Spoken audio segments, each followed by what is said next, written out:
Magandang araw po sa inyong lahat. Ako po si Meijin Mr. P. Mamugay at ngayong araw na ito ay gagawin ko ang aming performance task sa Makabansa. Ipapakita ko po sa inyo sa video na ito ang isang uri ng larong Pinoy na tinatawag na piko upang maipakita ng maayos ang mechanics ng laro. Sasamahan ako ng aking mga magulang, sina Dada Mark at Mami Mayan ng aking pinsan na si Kuya Ivan upang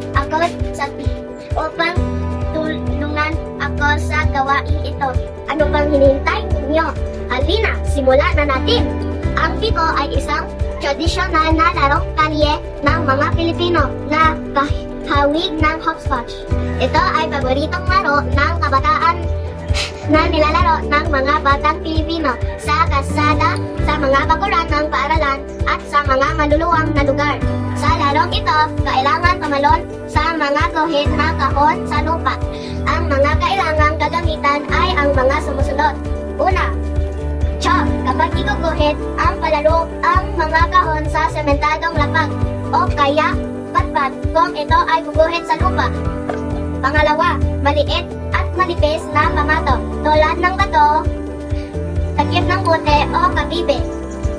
Ang layunin ng piko ay maikot ang buong palaruang grid sa pamamagitan ng matagumpay na pagtalon sa mga kahon habang kinukuha ang pamato at iniiwasang makatapak sa mga guhit.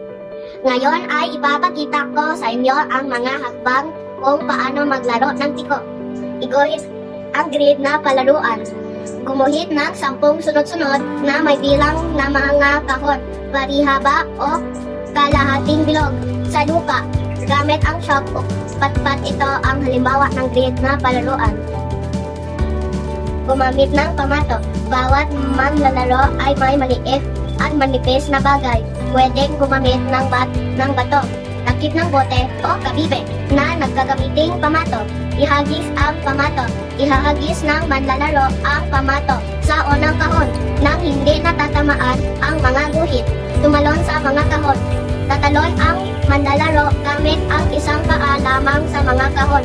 Ngunit kailangang nagtawan ang kahon kung saan nakalagay ang kanilang pamato. Ipagpatuloy ang pagtalon hanggang sa 10 bilang. Kunin ang pamato. Sa pagbabalik, kukunin ng manlalaro ang pamato habang nakabalanse sa isang paa. Umusat sa susunod na bilang ng kahon. Kapag natapos ng manlalaro ang buong ikot nang walang pagkakamali, lilipat siya sa susunod na bilang at gagawin niya ulit ang mga naunang hakbang. Ano-ano ang mga pangunahing tuntunin ng piko?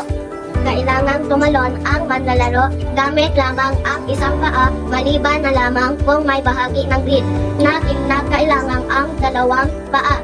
Ito ang halimbawa. Kapag ang manlalaro ay nakatapak sa guhit, nawalan ng balanse o lumabas sa kahon ang kanyang pamato.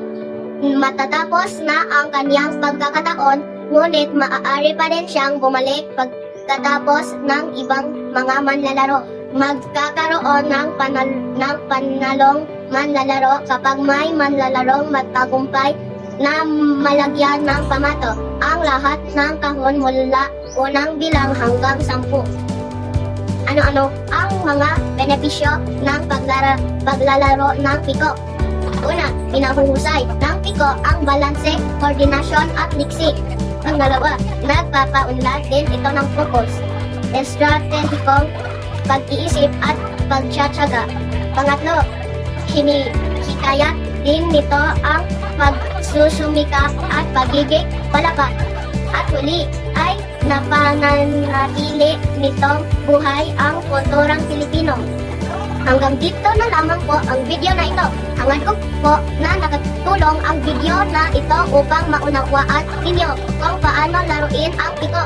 Sana ay nainganyo ko kayo na maglaro nito dahil tandaan, mas masaya at mas nakabubuti pa rin sa ating katawan ang pisikal at totoong laro kasama ang pamilya at kaibigan kaysa sa mga laro sa gadgets. O siya, hanggang dito na lamang po. Hanggang sa muli, paalam!